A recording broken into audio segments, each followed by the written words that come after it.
This clip is brought to you by SaveWithConrad.com.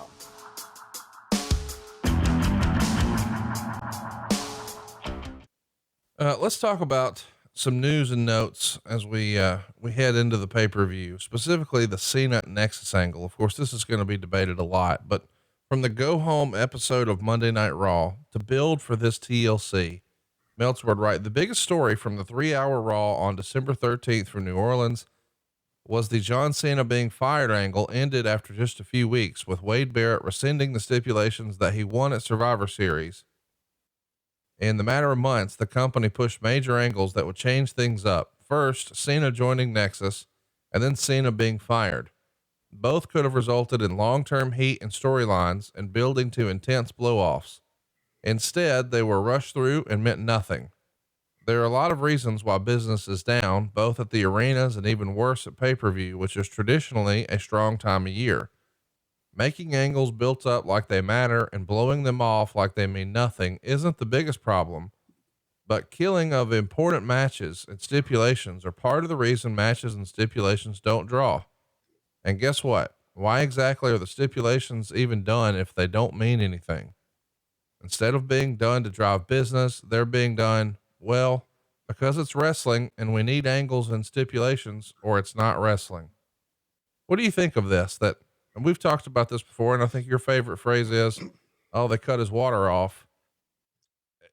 It's really hard to build stars if you don't give some of these stories time, right? They have to play out, and you can't bum rush them. You got to devote enough time to get something over. You know, it's you can't start something and then, you know, a third of the way through it or a quarter of the way through it, you know, start to back off and go a different direction. Cena was in an impossible situation. He was established to the point now that people believed in him. The kids loved him. He was their hero.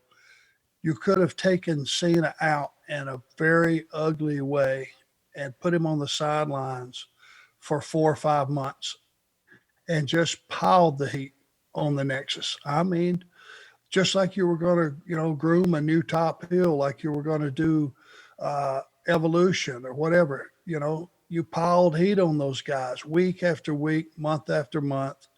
And it got to the point where, you know, and without taking too long, somebody's got to put a stop to these guys. This is just too much. And that's what we do. Bad guys are supposed to pile the heat up on television.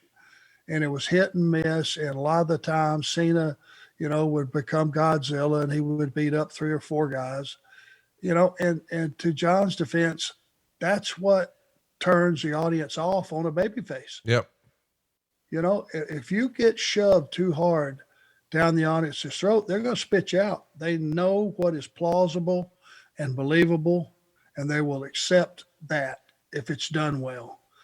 But you can't just hit and miss and half-ass it. Those guys would have all, for the most part, most of them would have really become, you know, incredible characters for the company and would have grown in their character and got more confidence and got over individually if you would have just left it alone. Company had a really good thing going. They just didn't pull the trigger all the way on it. About the last thing here on this Raw that I want to mention before we get to the actual pay-per-view. John Cena is going to beat Otunga in 1 minute and 43 seconds with the STF. And the storyline here is all of Nexus comes out, but once the match starts, one by one, they leave ringside like they're abandoning Otunga, and he quickly gets beat.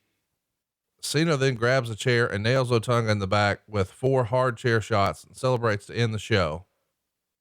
Meltzer would say the string of good shows ended hard here. Bad comedy. The wrestling was presented as an afterthought. All the matches were rushed and had no meaning. Lots of bad finishes that didn't even build to much of anything. And the new pay-per-view matches were mentioned, but never sold. And they did little to make you care to buy the show. Cena coming back in 3 weeks pretty much slapped people in the face who actually bought Survivor Series. You know, listen, sometimes I think Meltzer takes everything a little too seriously, but I think he's got a point here. We're not exactly, selling anybody on buying the pay-per-view here. No, everybody has an opinion, and John, it was always crystal clear in everyone's mind. You got to let John have his comeuppance occasionally, but too soon. And furthermore, for me, if you've got a gang 7 strong and you come out to the ring and the referee doesn't toss you, and then you leave on your own and one of your partners gets beat, don't you look stupid as a unit? Mm-hmm. When you could have stayed out there, used the numbers to do a misdirection and beat Cena. My God, he can't beat 7 guys. Right.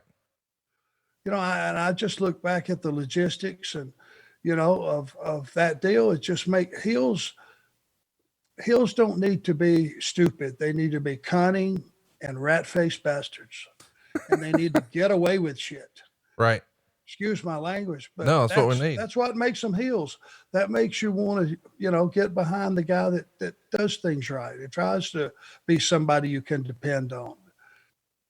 Missed a big chance there. And I think, them throwing one of their own to the wolves for no apparent reason. It's just bad booking, bad writing. Hey, it's Conrad Thompson. Thanks for checking out the podcast here on YouTube. Be sure to hit the subscribe button and the notifications bell so you get a notice anytime we upload some new content. And go save yourself some money right now. If you're in a 30-year loan or you have credit card debt, it's not a matter of if I can save you money. It's a matter of how much. Find out right now for free at SaveWithConrad.com.